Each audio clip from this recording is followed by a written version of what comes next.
Nakakulong na ang kontratistang si Sara Diskaya matapos inanunsyo ni PBBM ang paglabas ng warrant of arrest laban sa kanya.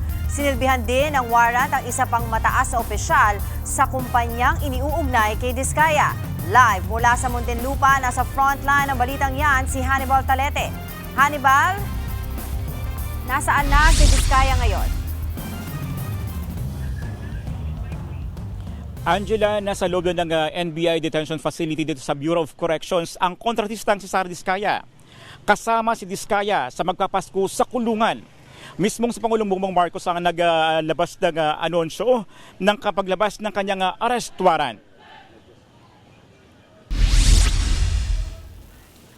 Sa loob mismo ng NBI, inihain ang arrest warrant kay Diskaya kagabi. Nasa kustodiya siya ng NBI matapos sumuko sa ahensya ang kahit wala pa siyang arrest warrant noong isang linggo. Naharap si Diskaya sa kasong malversation of public funds at paglabag sa Anti-Graft and Corrupt Practices Act.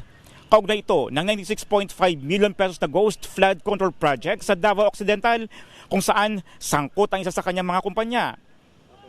Dati nang iginiit ng kampo ni Diskaya na kumpleto raw nila ang proyekto na yan. Isinailalim din si Diskaya sa physical examination. Matapos nito ay agad na biniyahe ng NBI si Diskaya mula sa Pasay papunta sa NBI detention facility sa Muntinlupa.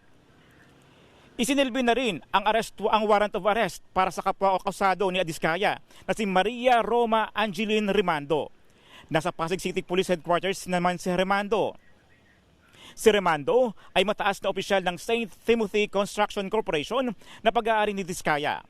Dinala sa Rizal Medical Center si Remando para sumailalim sa medical assessment. Ibinalik na rin siya sa Pasig City Police. Angela, ngayong araw inasahang lilipad si Diskaya pa Cebu kung saan nakahain ang kaso laban sa kanya.